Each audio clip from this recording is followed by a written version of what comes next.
Hi friends, welcome to my channel. ನನ್ನ ಇವತ್ತಿನ ವಿಡಿಯೋದಲ್ಲಿ ಈಗ ತಾನೇ ಹುಟ್ಟಿದ ಆಕಳು ಮತ್ತು ಕರುವನ್ನು ಯಾವ ರೀತಿ ಪೋಷಣೆ ಮಾಡ್ತಾರೆ, ಹಾಗೆ ಯಾವ ರೀತಿಯ ಸಂಪ್ರದಾಯವನ್ನು ಆಚರಣೆ ಮಾಡ್ತಾರೆ ಅನ್ನೋದನ್ನು ನಿಮಗೆ ತೋರಿಸ್ಕೊಡ್ತೀನಿ. ನಿಮಗೆ ಈ ವಿಡಿಯೋ ಇಷ್ಟ ಆದರೆ ಲೈಕ್ ಮಾಡಿ, ಶೇರ್ ಮಾಡಿ, ಕಮೆಂಟ್ ಮಾಡಿ, ಹಾಗೆ ನನ್ನ ಚಾನಲ್ಗೆ ಸಬ್ಸ್ಕ್ರೈಬ್ ಆಗಿ. ಇದೇ ರೀತಿಯ ತುಂಬ ವಿಡಿಯೋಗಳು ನನ್ನ ಚಾನಲಲ್ಲಿ ಸಿಗುತ್ತೆ. ಎಲ್ಲವನ್ನೂ ನೋಡಿ ಸಪೋರ್ಟ್ ಮಾಡಿ. Thank you.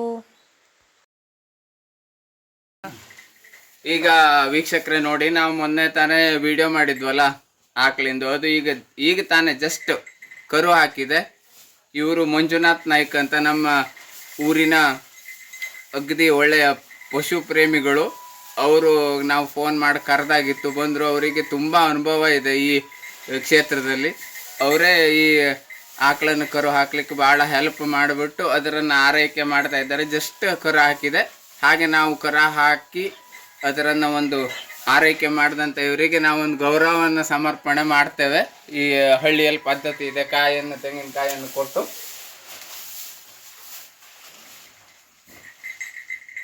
ನೋಡಿ ವೀಕ್ಷಕರೇ,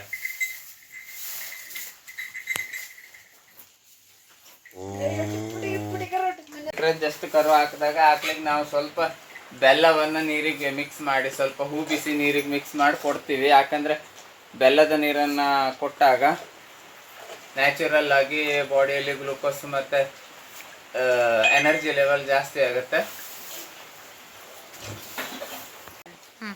ಈಗ ನೋಡಿ ವೀಕ್ಷಕರೇ, ನಮ್ಮ ಆಕಳು ಜಸ್ಟ್ ಕರು ಹಾಕಿದೆ. ಕರು ಹಾಕಿದ ನಂತರ ಒಂದು ಅರ್ಧ ಗಂಟೆಯ ಒಳಗೆ ನಾವು ಫಸ್ಟ್ ಮಿಲ್ಕನ್ನು ಕರಿತಾ ಇದ್ದೀವಿ. ಈ ಹಾಲು ಕರೆದಿದ್ದನ್ನು, ಇವು ಎಲ್ಲ ಹೈ ಇಲ್ಡ್ ಹಸು ಆಗಿರೋದ್ರಿಂದ ಈಗ ನಾವೇನು ಮಾಡ್ತೀವಿ ಅಂದರೆ, ಈ ಆಕಳಿನ ಹಾಲನ್ನು ರಿಟರ್ನ್ ಕರುವಿಗೆ ಬೇಕಾಗುವಷ್ಟು ಫುಲ್ಲು ಕುಡಿಸಿ ಉಳಿದಿದ್ದನ್ನು ಆಕಳಿಗೆ ಕುಡಿಸ್ತೀವಿ. ನೀವು ಹಾಗೆ ಮಾಡಿ ಅಂತ ಹೇಳೋದು ನಮ್ಮ ಸಜೆಷನ್ ಅಲ್ಲ, ನಿಮಗೆ ಬಿಟ್ಟಿದ್ದು. ಬಟ್ ಕೊಟ್ಟಿದ್ರೆ ಈ ಹಾಲಲ್ಲಿ ಉತ್ಕೃಷ್ಟವಾದ ಕ್ಯಾಲ್ಸಿಯಂ ಮಿನರಲ್ಸ್ ಎಲ್ಲ ಇರೋದ್ರಿಂದ ಆಕಳಿಗೆ ಫಸ್ಟ್ ಕರು ಹಾಕಿದ 24 ಗಂಟೆಯಲ್ಲಿ ಬರುವಂತಹ ಮಿಲ್ಕ್ ಫೀವರ್ ಆಗೋದನ್ನು ತಡಿಬೋದು. ನೋಡಿ, ನಾವು ಕೊಡ್ತಾ ಇದ್ದೀವಿ. ರಿಟರ್ನು ಕುಡಿಯತ್ತೆ, ಆಕಳು ಕುಡಿಯುತ್ತೆ. 1 ಡೇಸ್ ನಂತರ ಹಾಕಿ ಕುಡಿಯಲ್ಲ ಅವು, ಆದರೆ ಹಾಲು ಕೊಡೋದ್ರಿಂದ ಯಾವುದೇ ಸೈಡ್ ಎಫೆಕ್ಟ್ ಏನಾಗಲ್ಲ. ಬಟ್ ಕರುವಿಗೆ ಮತ್ತು ತಾಯಿಗೆ ಎರಡು ಆ ಹಾಲನ್ನು ರಿಟರ್ನ್ ಕೊಡ್ತೀವಿ.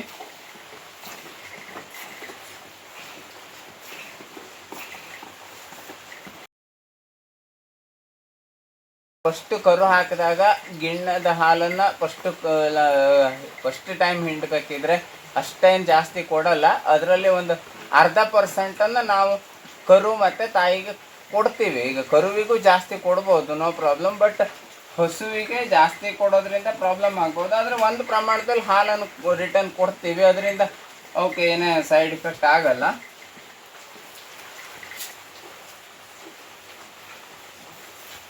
ಹೇಳ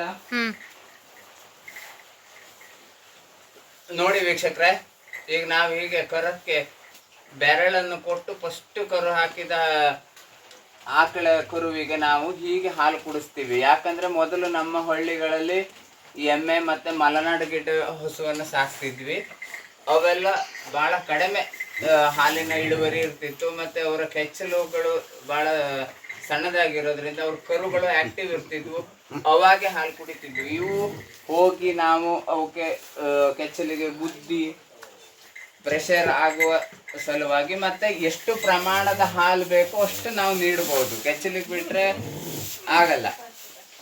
ಆ ಲೆಕ್ಕಕ್ಕೆ ನಾವು ಫಸ್ಟ್ ಮೊದಲಿಂದನೇ ಈ ಥರ ಬೆರಳಲ್ಲೇ ಹಾಲನ್ನು ಕೊಟ್ಟು ರೂಢಿ ಮಾಡ್ತೀವಿ.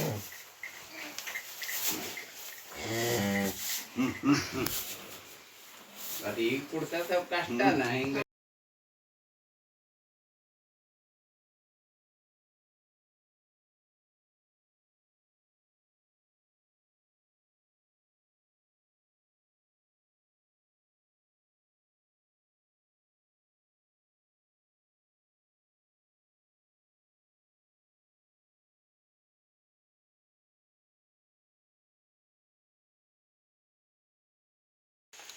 ನೋಡಿ ವೀಕ್ಷಕರೇ, ಈಗ ನಾವು ಫಸ್ಟು ಕರು ಹಾಕಿ ಆಕಳನ್ನು ಹಾಲು ಕರೆದಿವಲ್ಲ, ಹಾಲು ಕರೆದಾದ ನಂತರ ಕರುವಿಗೆಲ್ಲ ಕೊಟ್ಟಾದ ನಂತರ ಏನು ಹಾಲೆಲ್ಲ ಉಪಯೋಗಿಸಿ ಅಂದರೆ ನಾವು ಕರುವಿಗೆ ಹೊಟ್ಟೆ ತುಂಬ ಎಲ್ಲ ಕೊಟ್ಟಾಯ್ತಲ್ಲ, ನಂತರ ಸ್ವಲ್ಪ ಹಾಲನ್ನು ನಾವು ಯಾವಾಗಲೂ ಹಿಂದಿನವರು ನಡೆಸ್ಕೊಬಂದಂತಹ ಪದ್ಧತಿ ಇದು. ನಾವು ಅದನ್ನು ಯಾಕೆ ಅಂತ ಪ್ರಶ್ನೆಯನ್ನು ಮಾಡಲಿಲ್ಲ, ಅದೊಂದು ನಂಬಿಕೆ. ನೀರಿನ ಮೂಲ, ಹರಿಯುವ ನೀರಿನ ಮೂಲಕ್ಕೆ ಹಾಕ್ತೀವಿ, ಅಂದರೆ ಹಾಲು ಹೊಳೆಯಾಗಿ ಹರಿಲಿ ಅಂತ ಹೇಳಿ ಹಾಕ್ತಿದ್ರು. ಅದೇ ಥರ ನಾವು ಹಾಕ್ತಾ ಇದ್ದೀವಿ ನೋಡಿ. ಮೊದಲನೆಯ ಹಾಲು ಫಸ್ಟ್ ದಿನ ಕರು ಹಾಕಿದಾಗ ಕರೆದಂಥ ಹಾಲನ್ನು ನೀರಿನ ಮೂಲಕ್ಕೆ ಸ್ವಲ್ಪ ಆದರೂ ಹಾಕ್ತೀವಿ, ಹಾಲು ಹೊಳೆಯಾಗಿ ಹರಿಲಿ ಅಂತ ಹಾಕ್ತಿದ್ರು. ಅದೇ ಪದ್ಧತಿಯನ್ನು ನಾವು ಈಗೂ ಅನುಸರಿಸ್ಕೊಂಡು ಬರ್ತಾ ಇದ್ದೀವಿ. ಯಾಕೆ ಅಂತ ಗೊತ್ತಿಲ್ಲ, ಒಂದು ಧಾರ್ಮಿಕ ನಂಬಿಕೆ ಇರ್ಬೋದು ಅಥವಾ ಹಿಂದಿನವರದ್ದು ಒಂದು ಪದ್ಧತಿ, ಅದನ್ನು ನಾವು ಈಗಲೂ ಅನುಸರಿಸ್ತಾ ಇದ್ದೀವಿ.